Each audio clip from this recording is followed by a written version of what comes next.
मध्य प्रदेश में नई सरकार बनते ही हर तरफ योगी मॉडल की गूंज सुनाई दे रही है। मुख्यमंत्री बनते ही मोहन यादव सुपर एक्टिव हो गए। धार्मिक स्थलों से लाउडस्पीकर हटवाए जा रहे हैं। अवैध मीट की दुकानों पर एक्शन होने लगा है तो आरोपियों के घर पर बुलडोजर गरज रहा है। तो भोपाल की तमाम जो मीट मार्केट है वहाँ पर नगर निगम की टीम एक्शन करते नजर आ रही है। आप मुनादी जो होती है, अनाउंसमेंट जिसे कहते हैं, वो कर रहे हैं। क्या अनाउंसमेंट कर रहे हैं हम सुनते हैं। आप लोग क्या अनाउंसमेंट कर रहे हैं, एक बार करके बताइए।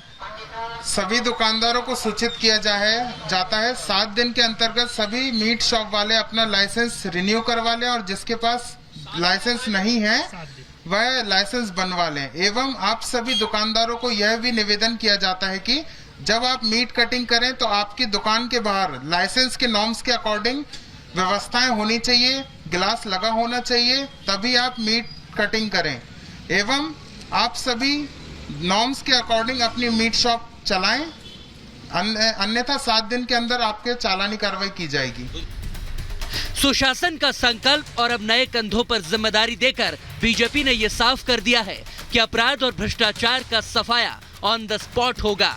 तभी तो एमपी की कमान संभालते ही मोहन यादव के शुरुआती फैसलों में योगी मॉडल की झलक दिखाई देने लगी। मोहन सरकार के फरमान पर नजर डालें तो उत्तर प्रदेश की तरह मध्य प्रदेश में भी लाउडस्पीकर को लेकर बड़े निर्देश दिए गए। तो शपथ के 24 घंटों के भीतर ही बुलडोजर एक्शन हुआ और खुले में मांस मछली की दुकानों पर बिक्री करने पर रोक लगा दी गई। जानकारों का तो कहना है कि मोहन यादव बिल्कुल योगी आदित्यनाथ की राह पर चल रहे हैं। एमपी की नई नवेली सरकार अपराध और भ्रष्टाचार के खिलाफ किस प्रकार स्वच्छता अभियान चला रही है, इसकी पहली तस्वीर तो मोहन यादव के शपथ लेने के महज 24 घंटों के भीतर ही सामने आ गई। मोहन राज में सबसे पहले बुलडोजर एक्शन से शुरुआत हुई। भोपाल में जनता कॉलोनी में बुलडोजर एक्शन देखने को मिला, जहां बीजेपी के कार्यकर्ता का हाथ काटने के आरोप में बड़ा एक्शन हुआ और इसके तहत आरोपी फारूक राइन के घर पर बुलडोजर चलाया गया। इसके बाद आरोपी फारूक को गिरफ्तार कर लिया गया। बुलडोजर कार्रवाई के बाद मोहन सरकार ने धार्मिक और सार्वजनिक जगहों पर लाउडस्पीकर को लेकर गाइडलाइंस जारी कर दी। तेज आवाज में बिना अनुमति लाउडस्पीकर के इस्तेमाल पर पूरे मध्य प्रदेश में बैन लगा दिया गया है। आदेश में कहा गया है कि सुप्रीम कोर्ट की गाइडलाइंस के हिसाब से ही लाउडस्पीकर बजेंगे। कुछ जगहों से तो लाउडस्पीकर के खिलाफ कार्रवाई की तस्वीरें भी सामने आ चुकी हैं। लाउडस्पीकर और बुलडोजर फरमान के बाद मोहन यादव ने एक बार फिर सभी को अपने फैसले से चौंका दिया। ताबड़तोड़ फैसला लेते हुए नई सरकार ने खुले में मांस मछली की बिक्री पर रोक लगाने का आदेश दे दिया। उज्जैन में तो अवैध मीट की दुकानों पर फौरन एक्शन भी शुरू हो गया। नए आदेश के मुताबिक खुले में मांस की दुकान चलाने वालों के खिलाफ बड़ा एक्शन होगा। वहीं सभी को खाद्य विभाग के नियमों का पालन करना ही होगा। अब एक तरफ जहां सत्ता में आते ही मोहन सरकार का धुआंधार एक्शन जारी है, तो वहीं दूसरी तरफ पूरे मामले को लेकर सियासत भी गरमाने लगी है। कुछ न कुछ बहाना विवाद के लिए ढूंढ रहे हैं। कुछ भी करें, समाज में विवाद नहीं होना चाहिए। ये हमारा लक्ष्य है कि हमारी संस्कृति जुड़ के रहने की है, प्यार मोहब्बत की है। कांग्रेस को क्या मस्जिद के लाउड स्पीकर से इतनी मोहब्बत है? क्या कहना क्या चाहती कांग्रेस? कौन से लाउड स्पीकर? सुप्रीम कोर्ट से बड़ी हो गई कांग्रेस? सुप्रीम कोर्ट को नजरअंदाज करेगी कांग्रेस?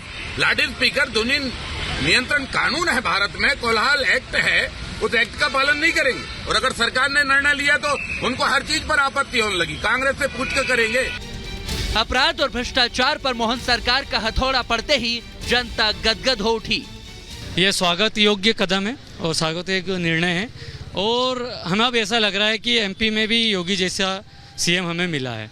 और क्यों ना हो, जो ऐतराज कर रहे हैं पहले उनकी मानसिकता समझ लीजिए। उनको सिर्फ विरोधी करना है क्योंकि उन्होंने हमेशा विरोध की राजनीति की है। अरे धर्म के मामले में जो है बोला गया है कि ये प्रतिबंध लगाया जाए। किसी एक पर्टिकुलर धर्म के लिए अपने ये जो विरोध कर रहे हैं वो उनकी मानसिकता जो है वो खराब है। मैं भी यही कहूँगा कि जब सभी सर्व धर्म के लिए है तो जो फैसला है वो मान्य होना चाहिए। शासन ने जो ये निर्णय लिया है, हमारे जो नव मुख्यमंत्री महोदय हैं, तो ये अभिनंदन योग्य फैसला है कि प्रदेश को इसका अभिनंदन करना चाहिए। लाउड स्पीकर की बात है तो बच्चों की शिक्षा, बुजुर्ग घरों में रहते हैं, 1 डेसिबल के ऊपर अगर वो बजता है और उसका एक समय तय होना चाहिए जिसके कारण बच्चों को, बुजुर्गों को, परिवारों को समस्या नहीं होनी चाहिए।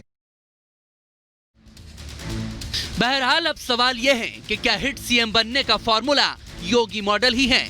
योगी पूरे देश में कड़े फैसलों के लिए जाने जाते हैं और अब मध्य प्रदेश के नए मुखिया मोहन यादव भी कुर्सी पर बैठते ही योगी की तरह बिना देरी के और कठोर फैसले करने लगे हैं।